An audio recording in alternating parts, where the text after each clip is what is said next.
네, 우리 하나님 말씀 함께 보겠습니다. 시편 84편 10절입니다. 시편 84편 10절 말씀 함께 보겠습니다.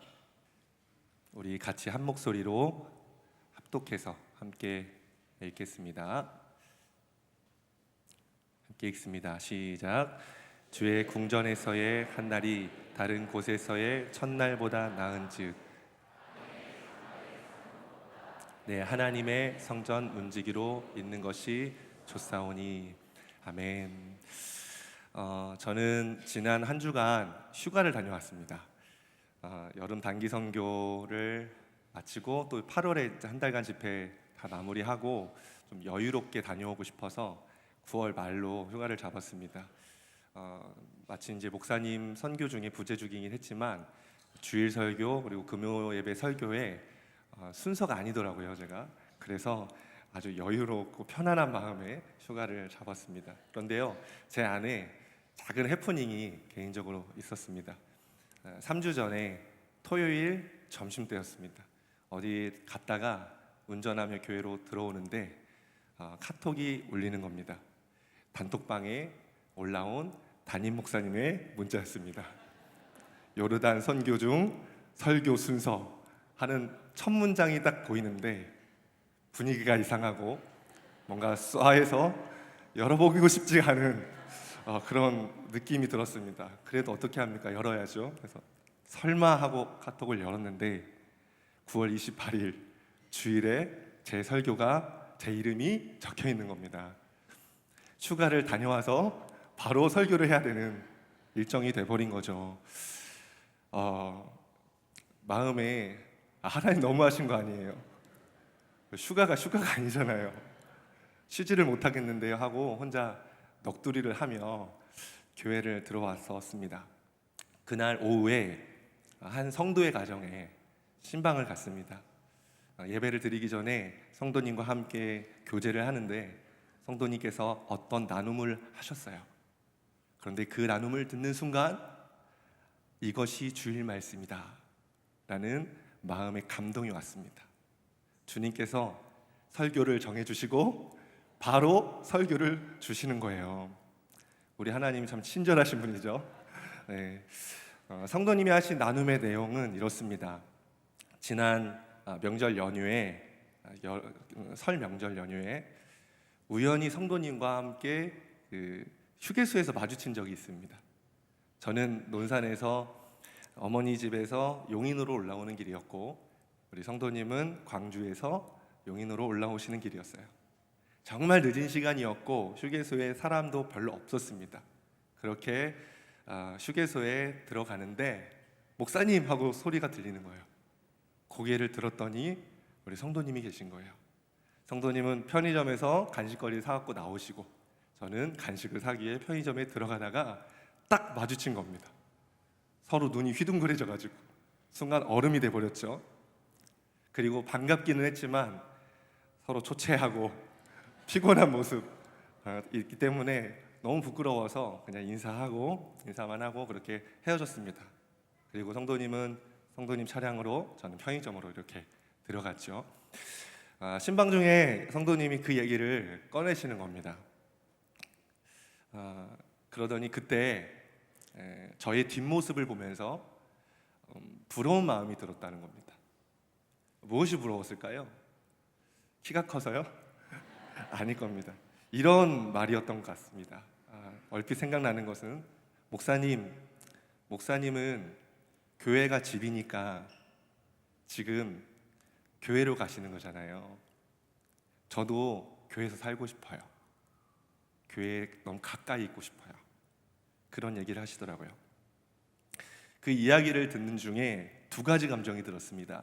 첫째는 성도님이 교회를 정말 사랑하시고 하나님의 집에 대한 그 사모함과 갈망이 있으시구나 하는 감사한 마음이 하나 들었어요. 그리고 두 번째는 제 안에 반성하는 마음이 들었습니다. 예전에는 교회에 살면서 불편한 게 너무 많다고 생각했습니다. 슬리퍼를 끌고 교회 바깥을 집 앞을 나갈 수가 있나? 편안한 목장으로 머리를 안 감고 나간 날은 누구가 볼까봐 막 도망가듯이 쏜살같이 집으로 돌아가던 때도 있었습니다. 그러면서 제 안에 교회랑 좀 멀리 살고 싶다, 성도님들 눈에 안 보이는 곳에 살고 싶다 하는 마음 있었습니다. 지금은 아닙니다. 예전에 있었습니다. 그러면서 그런 마음이 든 거예요. 누군가에게는 교회에서 사는 것이 부러운 일인데 나는 그것을 감사하게 여기지 못했구나 하는 제 안에 부끄러운 마음이 이렇게 있었습니다. 오늘 말씀의 방향은 딱 하나입니다. 성도님의 고백처럼 우리도 주의 성전을 사모하고 주의 장막을 갈망하는 마음을 갖는 것입니다. 주님의 집에 사는 것이 가장 큰 행복이라고 깨닫는 것, 주님이 오늘 우리에게 바라시는 뜻이라 믿습니다. 그래서 오늘 말씀 가운데 성령님께서 여러분들에게 주님의 집에 머물고 싶어 하는 그 사모함과 갈망을 주실 것을 믿습니다. 아멘. 아멘. 우리 시편 84편을 읽었죠? 시편 84편 다 읽지는 않았지만 이 시편 84편은 예루살렘을 향하여 가는 순례자들의 노래입니다. 시편에 수록된 성전 예찬가 중에 최고의 말씀이라고, 걸작이라고 꼽히는 본문 중에 하나입니다. 여러분, 이 시를 읽어보면은 순례자들이 예루살렘 성전을 얼마나 사랑하는지, 얼마나 그 성전을 사모하고 갈망하는지를 볼 수 있습니다. 이들이 이 성전을 사모하는 이유는 단 하나입니다. 그 성전 안에 하나님이 계시기 때문입니다. 그래서 그 성전에 대해서 별명을 붙입니다. 쭉 말씀을 보시면 주님의 궁전, 주의 장막, 주의 집이라는 별명을 가지고 부르기도 합니다. 이들에게 성전은 하나님이 계신 곳, 하나님이 계셔서 그곳에 가면 만날 수 있는 주님의 집인 겁니다. 여러분, 집의 조건이 있습니다. 집은 누군가 살아야 됩니다. 사람이 살지 않으면 그냥 건물이죠. 그런데 누군가 살면 그곳은 그 사람의 집이 됩니다. 저는 사택에 살고 있습니다. 사택은 교회 것이지만 정서적으로는 저희 것입니다. 제가 살고 있기 때문입니다. 여러분, 오른쪽에 있는 건물이 사택인데요, 사택을 보며 교회 건물이라고 생각하는 분은 없을 거예요. 목사님들, 전도사님들의 집이구나 라고 생각하겠죠. 저도 제가 살고 있는 이 집이 제 집이라고 생각하고 지금 살고 있습니다. 그래서 지난 월요일에는 우리 관리국장님, 간사님이 공사할 게 있어서 저희 집을 노크하시더라고요. 정중히 노크하시고 제가 문을 열어드려서 들어가도 됩니까? 그래서 들어오세요 하고 들어오셨어요. 교회 건물이라고 아무렇게나 막 문 열고 막 들어오지 않으셨습니다. 왜요? 제 집이니까요. 우리 아이들도요, 이 집을 지 집이라고 합니다. 자기 집이라고. 애들 친구들은 여기 나린이 집이에요? 엄마 나린이 집에서 놀고 왔어, 이렇게 얘기합니다. 이놈아, 내 집이다. 이렇게 얘기하고 싶지만 나린이 집이야 여기, 그렇게 얘기합니다. 어떤 건물이라도 누가 사느냐 따라서 그곳을 그 사람의 집이라 부릅니다. 우리 교회는 아름다운 성전을 갖고 있습니다. 베델 챕을 가지고 있습니다. 저는 이곳에 하나님이 계신다고 믿습니다. 그래서 이곳은 베델 챕이라는 이름을 갖고 있지만 하나님의 집입니다. 할렐루야. 한 번은 저희 아내가 새벽 기도를 나오면서 로비에서 성전을 들어오는데 하늘이 열려 있는 것을 보았다고 합니다. 그러면서 여보, 이곳에 하나님이 계신 것 같아. 그런 고백을 하는 거예요. 울 코드가 아닌데 울음이 나오네요. 왜 그러죠?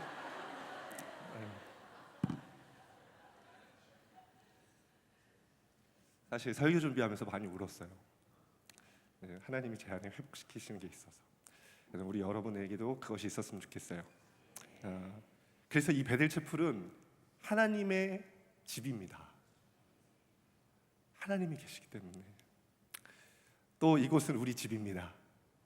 이곳은 우리 집입니다. 지난 화요일에 제가 수요예배 설교가 있어가지고요, 화요일 밤 늦게까지 설교 준비를 했어요.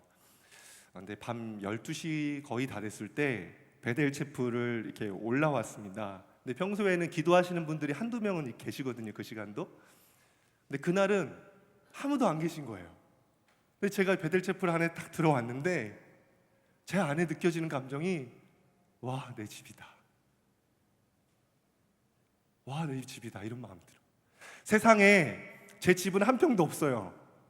그런데 와, 내 집 너무 넓다. 이렇게 내 집이 이렇게 넓은 곳이 있다니. 너무 행복하다. 너무 좋다 하는 마음으로 정말 마음이 풍성해져서 내려갔던 시간들이 있었습니다. 어떤 사람들은 성전의 개념을 구약에서 끝났다라고 봅니다. 그래서 예배당이라고 부르는 게 맞다라고 얘기를 해요. 그런데요, 저는 아니라 생각합니다. 성전은 한자도 거룩할 성, 거할 전, 거룩한 집 전자를 써요. 거룩한 집. 거룩하신 하나님이 거하시는 곳, 머무시는 곳이라면 그곳은 성전이라고 불러도 이상하지 않다고 생각합니다. 그래서 고린도전서 3장 16절에도 성령이 우리 안에 계시기 때문에 우리가 성전이라고 하잖아요. 하나님이 계신 그곳은 성전입니다. 여러분, 베델 체플 안에 하나님 계십니다. 글로리 오레도 하나님이 계십니다. 그래서 우리는 이곳을 성전, 하나님의 집이라고 부릅니다.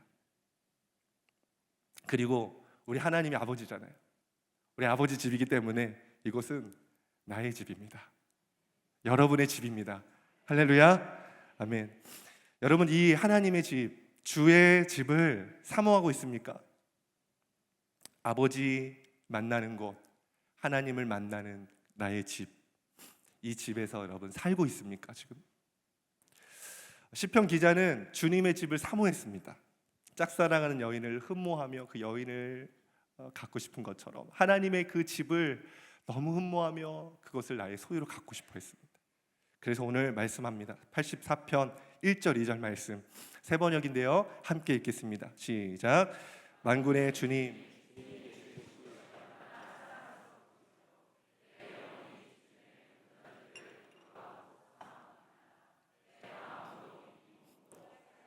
하나님께 기쁨의 노래를 부릅니다. 아멘. 시편 기자에게 예루살렘 성전은 하나님이 계신 곳이었습니다. 그렇기 때문에 그것을 그리워하고 사모하며 갖고 싶어 했습니다. 그 마음을 참새와 제비로 비유를 하고 있습니다. 3절 말씀 보시면요, 함께 읽습니다. 시작. 만군의 주님, 나의 왕, 나의 하나님, 참새도 주님의 제단 곁에서 제 집을 짓고 제비도 새끼칠 보금자리를 얻습니다. 그는 참새와 제비가 주님의 집에 집을 짓고 사는 것을 보았습니다. 그리고 내가 제비처럼 되고 싶다라는 마음을 갖습니다. 여러분, 제비가 집을 짓는 거 보았을 겁니다.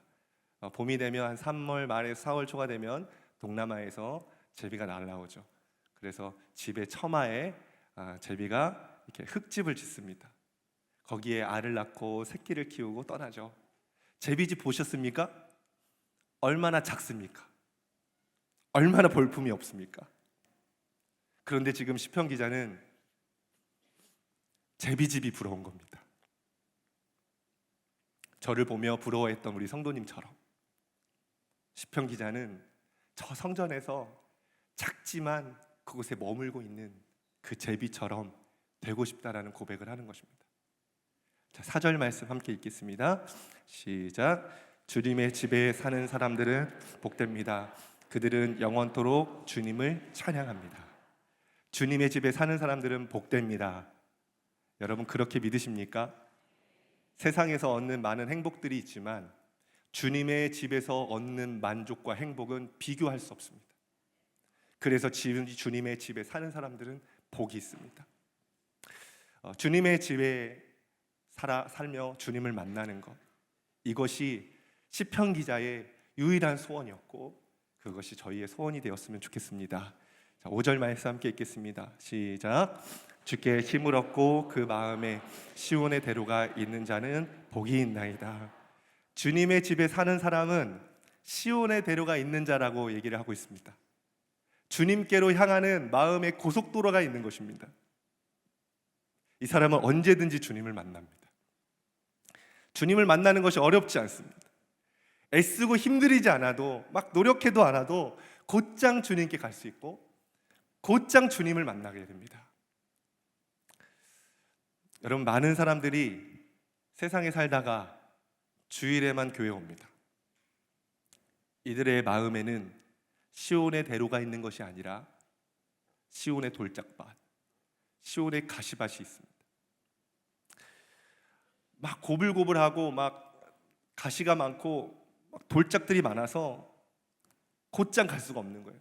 그러니까 이것들을 막 치워야 되는 것입니다. 그러니까 주님을 만나는 것이 너무나 고생스럽게 느껴지는 겁니다. 도대체 하나님을 만나는 게 뭐야?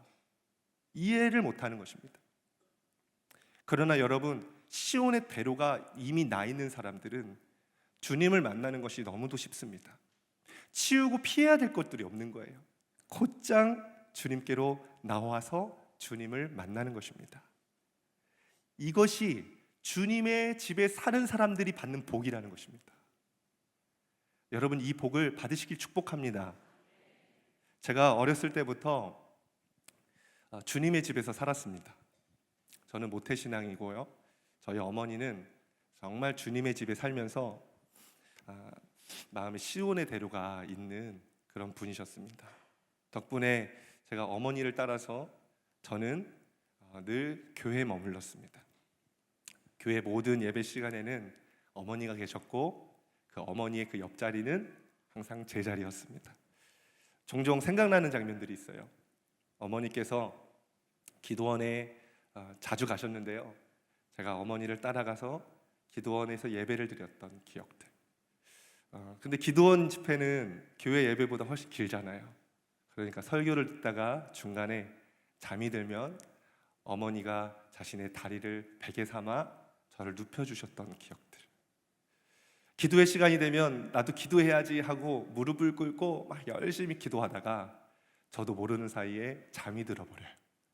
그러면 잠이 깬 순간 다리가 마비가 돼 있고 막 피가 안 통해서 저리고 엄청 고통스러웠던, 그러나 그 순간이 너무 행복했던 시간들이 있습니다. 그러다가 제가 중고등학교 다니면서 이제 스스로 교회를 찾을 수 있는 나이가 되었죠. 저는 학원을 다니지 않았습니다. 그래서 학교가 끝나면 그냥 저에게 다음 행선지는 바로 교회였습니다. 교회에 가서 드럼 치고 기도하고 공부하고, 때로는 여름에 그 뜨거운 태양 아래 그 뜨거워진 얼굴을 이 장의자의 차가운 장의자의 얼굴을 기대며 잠을 잤던, 뭘 하지 않아도 그냥 그 주님의 집에 있었던 그 기억들, 그 추억들, 그것이 저에게는 너무너무 행복했습니다. 그러면서 얼마 전에 제가 살아온 시간들을 쭉 돌아보는데 제가 주님의 집에 살고 있었던 거예요. 그리고 지금도 저는 주님의 집에서 살고 있습니다. 하나님께서 나를 사무엘같이 살게 하셨구나 라고 하는 감동을 주셨습니다. 저는 이 시편 기자의 고백이 정말 저의 고백입니다. 주님, 저는 주님의 집에 사는 제비입니다. 여러분, 주님의 집에 살고 있습니까? 주의 집에 머무는 제비와 같습니까? 여러분의 마음에는 시온의 대로가 있습니까? 그렇게 되길 축복합니다. 많은 사람들이 주님의 집에 살지 않습니다. 세상 일이 너무 바쁘기 때문에. 교회는 더 이상 내 집이 아닙니다. 그냥 나의 영적인 필요를 채우기 위하여, 뭔가 얻기 위하여 한 주에 한 번 방문하는, 마트를 가는 것처럼 교회를 왔다 가는 그런 곳이 되어버렸습니다. 한때는 주님의 집을 나의 집으로 생각하고 늘 그곳에 머물러 있었던 분이 계실 겁니다. 주님의 집을 항상 찾고 싶고 이곳에 와서 기도하는 것이 좋고, 그런데 어느 순간 주님의 집을 떠난 분들도 계실 겁니다. 생각보다 많은 분들이 주님의 집에서 살지 않습니다. 이곳에 있는 여러분들이 모두 다 주님의 집에서 살고 있다고 생각하지 않습니다. 저는 우리는 영적 가출 청소년처럼 주님의 집이 내 집인데 이곳에 머물지 않고 세상에 떠돌아다니는 그런 영적 방황을 우리는 하고 있습니다. 여러분, 주님의 집을 떠난 사람들은 몇 가지 현상들이 나타나요. 우리가 두 가지만 좀 살펴봤으면 좋겠어요. 자, 첫 번째인데요. 함께 읽어보겠습니다. 시작. 사람을 만나기 위해 교회를 온다.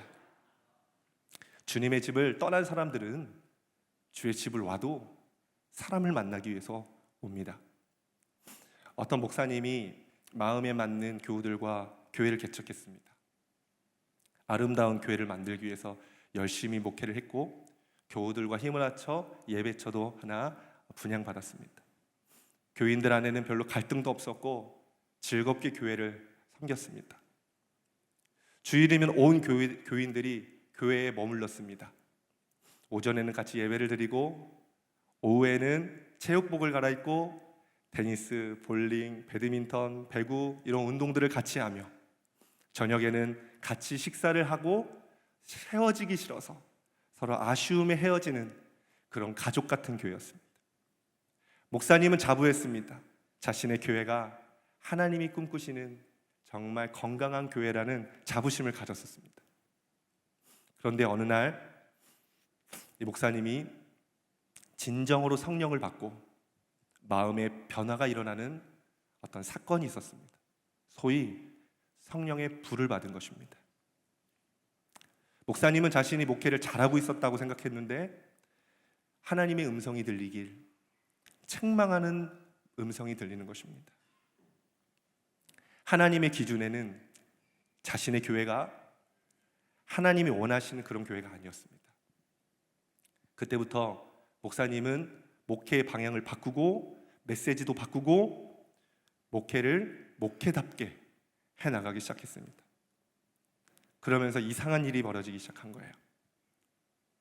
그동안 돈독했던 교인들의 관계가 금이 가기 시작했습니다. 성령 충만했던 교회의 분위기를 이제는 부딪히어하며 힘들어하며 교회를 떠나는 사람들이 생기기 시작했습니다. 그것을 보고 비로소 이 목사님은 깨달았습니다. 우리 교인들은 알고 보니 예수님을 만나러 나온 것이 아니었구나. 재미있는 교회 생활, 유익한 프로그램, 좋은 관계를 위하여 교회를 나오고 있었구나. 그러고 보니 자신이 교회 안에 사람들이 많이 있었지만 자신의 목회 가운데 한 사람이 회심하고 거듭나니 사건이 없었다라는 것을 깨달았습니다. 그리고 이제는 이 목사님이 사람을 만나러 오는 교회가 아니라 정말 하나님을 만나게 하는 교회가 되도록 목회를 하였다라고 합니다. 여러분, 교회를 우리가 나옵니다. 주님의 집을 옵니다. 그러나 이곳에 올 때 우리는 무엇을 위하여 사모함으로 이곳에 옵니까? 또 하나의 실화가 있습니다. 어느 노건사님이 딸의 전도를 위하여 애타게 기도했어요. 수십 년을. 그리고 어느 날 교회 전도 축제가 있는 날 이 딸을 데리고 교회 왔습니다. 예배를 둘이 잘 드리고 노건사님은 화장실을 갔습니다. 그때 이 딸은 교회가 어떻게 생겼나 하고 교회를 이렇게 순회하며 구경을 하는데 기획위원실 앞을 지나갈 때였습니다. 그때 기획위원실 안에서 기획위원들의 싸우는 소리가 들렸습니다. 서로 막말을 하고 분을 내는 소리가 들려오는 겁니다. 그때 이 딸은 속으로 생각했습니다. 교회가 그러면 그렇지. 엄마는 이런 교회를 왜 다니는 거야? 그리고 이 딸은 엄마를 만나면 당장 이 교회를 나가지 말라고 얘기하고 싶었습니다. 그리고 엄마를 만났습니다. 그리고 엄마에게 얘기했습니다. 엄마, 교회 사람들 똑같아. 세상 사람들하고. 교회를 왜 다니는 거야? 그만 다녀. 그때 이 권사님이 잠잠히 딸의 이야기를 듣더니 이렇게 말했습니다. 얘야, 나는 수십 년을 이 교회를 섬기며 하나님만 보았는데 너는 오늘 하루 교회 와서 사람을 보고 실망했구나. 이 이야기가 우리에게 주는 잔잔한 울림이 있다고 생각합니다. 여러분, 우리는 교회를 어떤 이유로 나오고 있습니까? 재미있는 프로그램, 사람들 때문에 인간관계가 좋아서 나오고 있습니까? 또 여러분, 교회를 왜 떠나셨습니까? 주님 때문에 떠나시는 분은 없을 겁니다. 혹시 사람에게, 목회자에게 상처받고 떠나진 않으셨습니까? 그것은 주님이 보실 때 병든 신앙이라는 것입니다. 오늘 시편 기자는 인간관계의 그리움 때문에 주님의 집을 찾지 않았습니다. 어떠한 프로그램을 위하여서 교회를 찾아온 것이 아닙니다. 그는 오직 그 성전에 계신 주님을 만나고 싶었습니다. 그리고 그곳에 거하며 하나님을 만나는 것이 그에게 유일한 기쁨이었습니다. 여러분도 시편 기자처럼 그 중심이 회복되기를 간절히 축복합니다. 두 번째입니다. 함께 읽습니다. 시작. 예배가 의무감이 되었다. 주님의 집을 떠난 사람들은 예배가 의무감이 되어버립니다. 제가 20대 초에 군대를 제대하고 1년이 되자 학생 예비군처에서 연락이 왔습니다. 몇 날 몇 시에 어디서 예비군 훈련을 하니까 옷을 단정히 갖춰 입고 그곳으로 오세요. 대학생들은 학기 중에는 하루 8시간 캠퍼스 인근에 정해진 훈련장에서 훈련을 받습니다. 그래서 저도 첫 예비군 훈련이기 때문에 아무것도 뭣도 모르고 시키는 대로 했습니다. 전역할 때 입고 나온 옷을 깔끔히 차려입고 단추도 다 채우고 위 상의도 바지 아래 넣고 바지 끝에도 고무링으로 말아서 올리고 군화도 단단하게 매고 모자도 반드시 쓰고 예비군장으로 걸어갔습니다. 그런데 훈련장을 걸어가는 저는 충격적인 장면을 보았습니다. 일부 예비군들이 훈련소를 향하는 모습들이 과간이었습니다. 단추는 채우지 않습니다. 바지 안에 넣다니요, 말도 안 되는 소리. 꺼내놓습니다, 자유롭게. 고무링으로 바지를 말아 올리지 않습니다. 그냥 편안한 일상 바지처럼 입습니다. 머리에 써야 될 모자는 손으로 돌고 팔자걸음을 걸으며 흔들면서 훈련소를 향하고 있는 겁니다. 이들이 훈련받는 모습을 보면서도 저는 충격이었습니다. 강단에 앉아서 강의를 들을 때 이미 시작부터 팔짱을 끼고 고개를 받고 자는 사람들이 있었습니다. 이동할 때는 총을 반드시 들고 가야 되는데 총이 무겁다며 총구만 들고 개머리 파는 바닥에 질질 끌고 가는 그런 몰상식한 인간들도 있었어요. 교관이 돌격 앞으로 외쳤는데 할머니처럼 걸어가더니 나무 그늘 밑에 철푸덕 주저앉아 미동도 하지 않는 개판을 치는 그런 예비군들이 많이 있었습니다. 여러분, 이들이 처음부터 이랬을까요? 저처럼 1년 차에는 적절한 긴장감이 있었겠죠. 시키는 대로 했을 겁니다. 그런데 몇 번 하다 보니까 이제 이 훈련이 의무가 돼버린 겁니다. 이처럼 예배가 예비군 훈련 받는 사람처럼 드리는 분들이 계실 겁니다. 안 할 수는 없고 그저 의무감으로 교회에 오는 사람들이 있을 겁니다. 이들은 다른 핑곗거리가 없으니까 어쩔 수 없이 교회에 가야 되는 날 하고 교회를 찾아옵니다. 그리고 교회에 와서 앉아 있어도 아무런 기대감이 없습니다.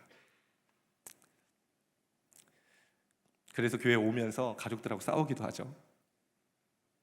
어쩔 수 없이 찬양합니다. 다른 사람들이 박수 치니까 어쩔 수 없이 박수 칩니다. 어쩔 수 없이 설교를 듣습니다. 그리고 그 마음에는 어떠한 감동도 없습니다. 몸은 주님의 집에 와 있습니다. 하나님이 계신 주님의 집에 있습니다. 몸은. 근데 실상은 주님의 집에 떠나 있는 것입니다. 하나님은 그런 자를 기뻐하지 않으십니다. 예레미야 7장 27절을 보면요, 이런 말씀이 있습니다. 다 같이 읽겠습니다. 시작. 만군의 여호와 이스라엘 하나님께서 이와 같이 말씀하시되 너희 희생제물과 번제물의 고기를 아울러 먹으라. 이 말씀을 보면 희생제물과 번제물을 같이 먹으라는 권면처럼 보이죠. 그런데 반어법을 쓰시는 겁니다. 이런 의미인 겁니다. 너희가 희생제물과 번제물을 같이 먹든 따로 먹든 니네들 마음대로 해라. 너희들끼리 잘 먹고 잘 살아라. 백성들이 제사를 드린다 하지만 주님은 그 제사에 관심이 없으신 겁니다. 왜 그럴까요? 한 주간 살아온 삶이 예배드리기에 합당하지 않은 겁니다. 주일에 몸은 주님의 집에 앉아 있지만 마음은 온통 세상 가운데 있는 것입니다. 하나님은 그 제물을 받지 않으십니다.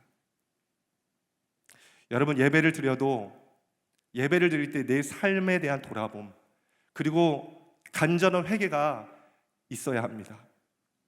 하나님을 갈망하고 만나고자 하는 사모함이 있어야 합니다. 그것이 없다면 주님이 그렇게 말씀하시는 겁니다. 네가 어떤 찬양을 하든, 네가 손을 들고 네가 앉아있든 나는 별로 너의 예배에 관심이 없다.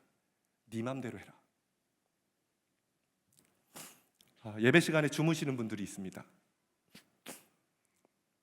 어느 아이가 설교 시간에 아빠가 옆에서 심하게 조는 거예요. 아빠가 너무 민망하고 부끄러운 겁니다. 곧 설교가 끝나고 헌금 시간이 됐습니다. 그러자 이 아이가 이렇게 얘기했어요. 아빠, 예배 끝났어. 빨리 요금 내고 가자. 여러분, 예배 시간 주무셨습니까? 그럼 예배 때 드리는 헌금은 예물이 될 수 없습니다. 헌금이라 할 수 없습니다. 교회 숙박요금 내고 가시는 겁니다. 제가 청년 시절에 저희 청년부에 설교 시간만 되면 자는 형님이 계셨어요. 이름을 밝혀요. 우영이 형이라고요. 이 형님은요, 찬양 시간에 열정적으로 찬양을 하다가 설교가 시작되면은 눈을 감습니다. 그리고 목사님이 설교가 결론에 다다르면 어떻게 알았는지 기가 막히게 눈을 뜹니다. 이 형님은 소그룹을 나눌 때도 다른 사람이 소그룹을 나누고 있으면 잠에 듭니다. 그리고 자기 차례가 되면 무슨 얘기를 했냐고 물어봅니다. 우리 중에도 이런 분들이 계실 겁니다. 육체를 가진 인간이라면 피곤하면 잠이 들 수도 있습니다. 물론 그러면 안 되겠지만요. 그런데 계속 조는 이거 반복되면 이건 육체적인 문제가 아니라 영적인 문제라고 봐야 합니다. 그리고 그런 생태가 계속 유지되면 그 사람은 결국 위험합니다. 주님의 집을 떠나게 되는 것입니다. 토마스 왓슨이 이런 말을 했습니다. 예배 시간에 조는 사람들은 몸은 교회당에 있으나 그의 마음은 침대에서 뒹구는 것과 다름이 없다. 만약 당신이 졸음을 참을 수 없다면 금식하고 하나님 앞에 예배해야 된다. 예배 시간에 졸리십니까? 이해합니다. 제 목소리가 나긋나긋하거든요. 좀 자장가처럼 들릴 수도 있어요. 졸리십니까? 토마스 왓슨은 도전하는 거예요. 너가 예배 시간에 계속 그렇게 졸리면 금식하고 와라. 그렇게 하나님 앞에 예배할 수 있는 마음을 가져라. 여러분, 예배에 대한 바른 인식을 붙잡기를 축복합니다. 예배는 종교적 행사가 아니라 하나님의 관계 안에 머무는 것입니다. 하나님은 생명이십니다. 평안이고 위로고 그 안에 소망이 있습니다. 그러면 예배 가운데 하나님을 깊이 만나고 관계 안에 머문다면 하나님의 생명과 평안과 위로와 그 힘을 우리는 공급받게 됩니다. 그래서 예배를 드리면서 마음이 뜨겁지 않을 수가 없습니다. 영적으로 충만해져서 나가지 않을 수가 없습니다. 그런 예배, 하나님의 관계 안에 머물러 주님을 만나는 그런 예배 드리시길 축복합니다. 어느 목사님의 간증을 보았습니다. 하나님께서 이 목사님을 긍휼히 여기셔서 설교할 때 교인들에게 큰 은혜를 주신 적이 있다고 합니다. 그래서 설교 중에 성령님이 회중 가운데 회개의 바람을 불게 하셨대요. 그래서 말씀을 나누는 가운데도 성도들이 막 눈물을 흘리며 회개하는 일들이 일어나고, 말씀 후에 기도를 하는데 하나님이 회개하시는 영혼들의 마음을 어루만지시고 그들을 회복시키시는 손길들이 예배 가운데 막 있었다고 합니다. 그렇게 꽤 오랫동안 예배를 드렸는데요, 예배를 마쳐도 성도들은 자리에서 일어나지 않는 겁니다. 자신의 영혼의 상태를 고백하면서 울며 기도하는 성도들이 있었고, 바른 은혜를 옆 사람과 함께 나누며 서로의 손을 붙잡고 중보해 주시는 성도들도 있었고, 자리를 뜨지 않고 하나님 말씀을 갈망하며 성경을 펴서 읽는 성도들도 있었다고 합니다. 그러면서 이 교회 안에 새로운 변화들이 일어나기 시작했는데, 예배를 시작하기 1시간 전부터 성도들이 예배당을 찾아와 예배당을 채우기 시작하고, 그리고 뜨겁게 예배를 위하여 준비하며 기도하는 풍경이 생기기 시작했다고 합니다. 저는 이 목사님의 이 간증을 들으면서 이 모습이 너무 사모가 됐습니다. 손수건이 없으면 드릴 수 없는 예배, 하나님의 관계 안에 머물면서 생명으로 살아나는 그런 예배. 세상에 어디에서 이것을 얻을 수 있습니까? 그런데 오직 주님의 집에서 사는 자들이 이런 예배를 드릴 수 있습니다. 저는 그래서 기도했습니다. 하나님, 제가 머무는 수지선한목장교회가 이런 예배를 드릴 수 있는 그런 교회가 되게 해주십시오. 여러분도 같은 마음이 되었으면 좋겠습니다. 여러분, 그렇다면 어떻게 주님의 집에 살 수 있을까요? 말씀을 정리하려고 하는데요, 시편 기자처럼 주님의 집을 사모하고 주님의 집을 갈망하는 마음, 이거 어떻게 생길까요? 두 가지만 살펴보겠습니다. 첫째는 함께 읽겠습니다. 시작. 구원받은 은혜를 알면 주의 집에 살게 된다. 아멘. 구원받은 은혜를 알게 되면 주님의 집에서 살게 되는 마음이 듭니다. 여러분, 시편 84편 성경을 펴시면요, 그 위에 고라 자손의 시 이렇게 적혀 있을 겁니다. 고라에 대해서 여러분 잘 아실 겁니다. 고라는 250명의 사람들과 작당을 해서 모세를 반역했던 인물 중에 하나입니다. 하나님은 고라를 땅 속에 묻어 죽이셨습니다. 그리고 나머지 사람들은 불로 다 태워버리셨습니다. 그러나 그 자손들은 남겨놓으셨습니다. 그리고 그 후에 이 고라의 자손들이 다윗 시대에 성전을 섬기는 사람들이 되었습니다. 여러분, 이 자손들의 마음이 어떨까요? 우리 아버지가 하나님을 대적했던 자예요. 끔찍한 죄를 지었습니다. 아버지가 죄인이라면 아들도 죄인인 시대입니다. 그러나 이들은 감격스럽게도 하나님께 구원을 받았습니다. 고라가 죽을 때, 250명이 죽을 때 함께 죽지 않고 하나님이 살려주셨습니다. 그뿐만이 아니라 성전에서 살 수 있는 은혜를 주신 거죠. 여러분, 우리는 고라 자손입니다. 우리는 결코 하나님이 보실 때 깨끗하다고 할 수 없는 자들입니다. 다 죄인입니다. 말할 수 없는 죄, 숨기고 싶은 죄들이 우리 안에 다 있습니다. 그러나 우리 하나님은 옛적의 일들을 생각지 않으신다고 하시고 우리를 새 사람이 되게 하셔서 당신의 자녀 삼으시며 당신의 집에 머물게 하십니다. 여러분, 이것이 얼마나 큰 은혜인지 아십니까? 나의 전 재산을 갖다 바쳐도 얻을 수 없는 어마어마한 은혜인 것입니다. 여러분의 인생 가운데 가장 행복했던 일이 무엇입니까? 배우자를 만나고 자녀를 낳고 직장에 승진하고 복권에 당첨되고, 이것도 행복한 일이죠. 그러나 우리에게 가장 행복한 일이 무엇입니까? 라고 묻는다면 제가 하나님을 만난 날입니다. 제가 구원받고 죄의 종로를 타지 않고 하나님의 자녀로 살게 된 날입니다. 여러분, 그렇게 고백하실 것입니다. 그때 우리는 어떻게 고백했습니까? 하나님, 내가 하나님에 대한 사랑 영원히 변치 않고 늘 하나님 곁에만 있겠습니다. 당신의 이름만 높이며 당신의 나라를 위해서만 내가 살겠습니다. 여러분, 그렇게 고백하지 않았습니까? 그 고백이 있는 사람들, 그 은혜를 아는 사람들, 그 사람들은 주님의 집에 머물고 싶어 합니다. 제가 자주 기도하는 기도가 있습니다. 하나님, 주님 아니면 설명이 안 되는 인생을 살게 해주세요. 주님 아니면 설명이 안 되는 인생이 되고 싶어요. 지금도 제 인생은 과거를 돌아보면 주님이 아니고선 설명이 안 돼요. 그런데 앞으로의 인생도 주님의 은혜가 아니면 해석이 안 되는 그런 인생이 되고 싶어요. 그걸 갈망합니다. 그 마음이 있기 때문에 주님의 집에 늘 머물고 싶은 것입니다. 사랑하는 여러분, 주님의 자녀 되게 하신 은혜, 여러분의 인생 가운데 개입하셔서 견인하고 계시는 그 주님의 은혜 깨달으시길 축복합니다. 그런 사람들이 주님의 집에 영원히 머물고 싶은 사모함과 갈망이 드실 것입니다. 두 번째 읽습니다. 시작. 주님의 집을 잃어본 사람은 절대 떠나지 않는다. 주님의 집을 잃어버린 사람들은 절대 떠나지 않습니다. 여러분, 다윗이 시편 27편에 이 고라 자손들의 시와 같은 비슷한 고백을 했습니다. 27편 4절 말씀인데요, 우리 함께 읽어보겠습니다. 자, 시작.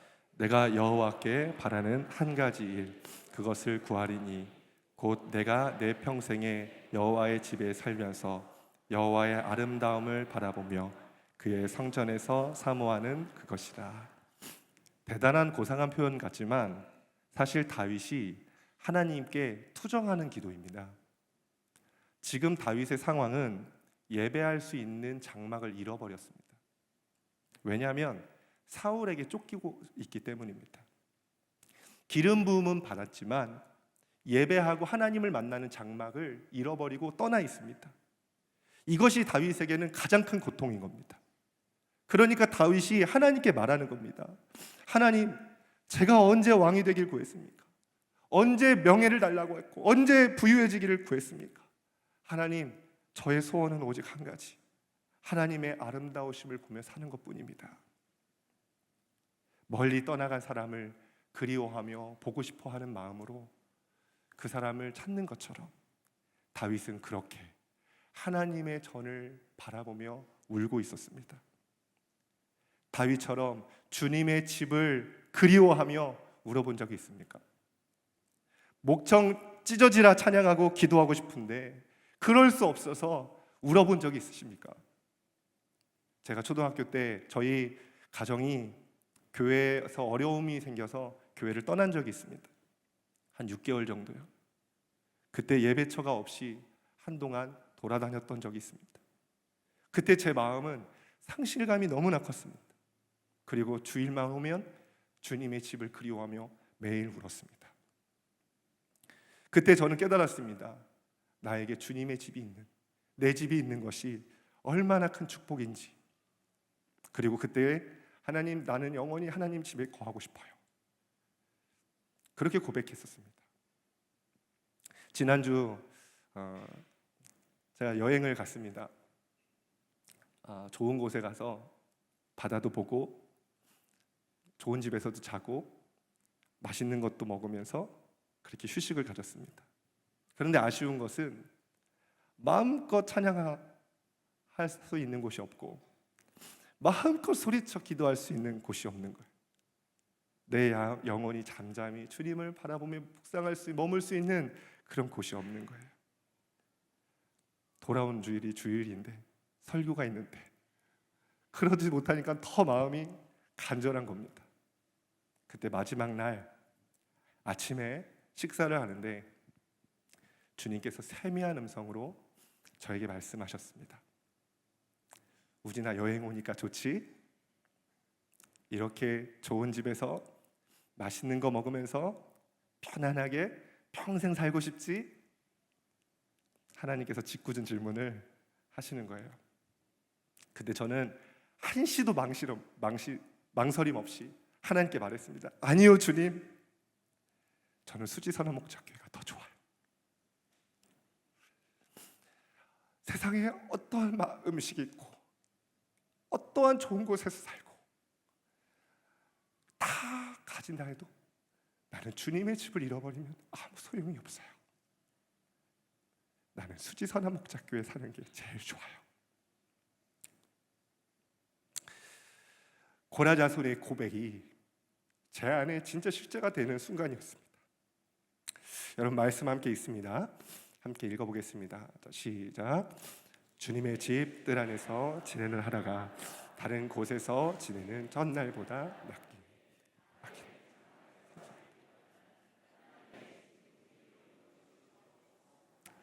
아멘.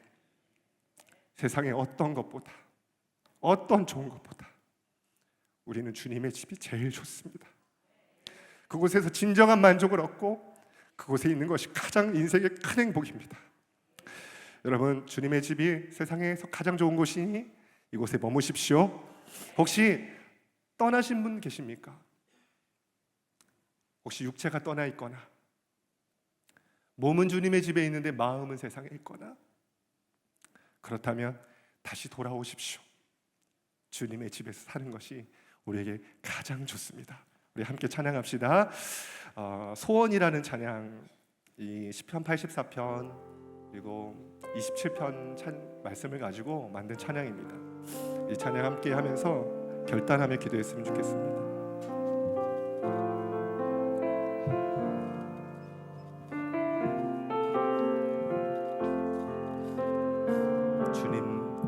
주님 내가 주의 장막을 사모합니다. 우리 일어나서 찬양합시다. 오직 주의 임재를 갈망합니다. 고라나손처럼 주의 집에서 우리 다윗처럼 그런 마음 주십시오. 곳에 정말보다 좋으니 주 사랑 안에 머물러 사랑 노래합니다. 나의 평생에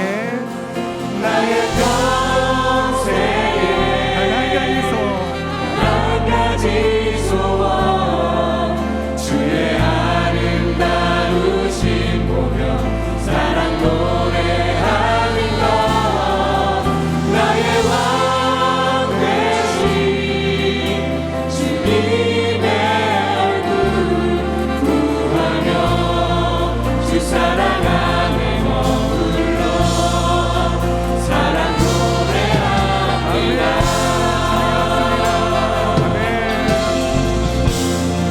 내가 주의 장막을 주의 사모합니다. 오직 주의 임재를 갈망합니다. 오직 주의 임재를 갈망합니다. 주의 집에서의 하루가 주의 집에서의 하루가 다른 곳의 첫날보다 좋으니 주 사랑 안에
이 고라자손과 그리고 다윗의 이 고백이 그 마음이 우리의 것이 되기를 원합니다. 하나님, 내가 주님의 전을, 주님의 집을 사모하기를 원합니다. 주님, 내 마음이 주님의 집을 떠나 있습니다. 내 몸이 주님의 집을 떠나 있습니다. 하나님, 세상이 어떻게 바쁜지요? 세상의 문제가 얼마나 큰지요? 주님, 내가 주님의 집에 머물지 못하고 세상을 헤매며 방황하고 있었습니다. 주님, 이제 내가 하나님이 계신 주님의 집을 찾습니다. 그곳에서만 나의 진정한 만족, 나를 살리고 내가 살아날 수 있는 그런 곳임을 내가 고백합니다.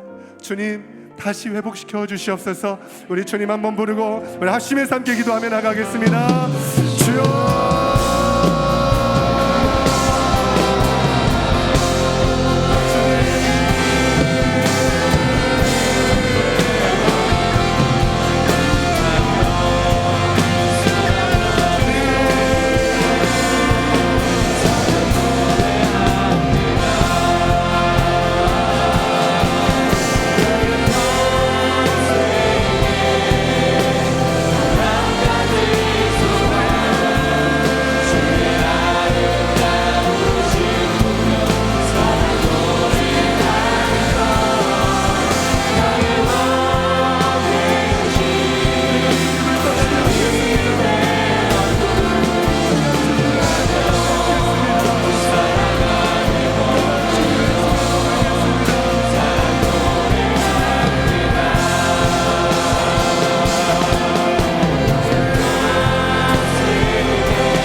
한때는 이 성전에 머무는 것이 그토록 행복하고 너무나 좋았었는데 하나님, 지금은 멀리 떠나 있습니다.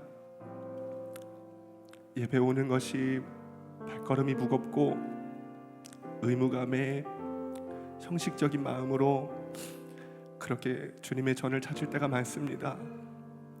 주님, 우리의 마음을 다시 회복시켜 주십시오. 하나님의 집, 이 수지선한 목자교회 베델체풀에 우리가 영원히 머물기 원합니다. 이곳에서 하나님을 만나고 이곳에서 하나님의 마음을 아는 그런 종들로 우리가 살기를 원합니다. 혹시 이 가운데 떠나 있는 자들이 있다면 주님, 고라자손의 마음을 주시고 다윗의 마음을 주셔서 다시 주님의 전을 갈망하는 마음 주시고 다시 주님의 전을 찾게 하여 주시고 이곳에 머물게 하여 주시옵소서. 그때 하나님, 우리 성도들이 인생의 가장 복되고 행복한 인생 되기를 원합니다. 하나님의 집을 얻고 그 집에서 살아가는 그 가장 기쁨, 행복을 누리며 살아갈 수 있는 우리 성도들 되도록 축복하여 주시옵소서. 이제는 우리 주 예수 그리스도의 십자가에서 죽으신 그 은혜와 하나님 아버지의 독생자 아들까지도 아낌없이 사주신 다음 없는 사랑과 성령님이 죄인된 우리 안에 내주하셔서 지금도 교통하시고 우리 삶을 인도하시는 은혜가 이곳에 늘 머물기를 간절히 갈망하는 우리 성도들과 가정 가운데 지금부터 영원까지 함께 하시기를 간절히 축원하옵나이다. 아멘.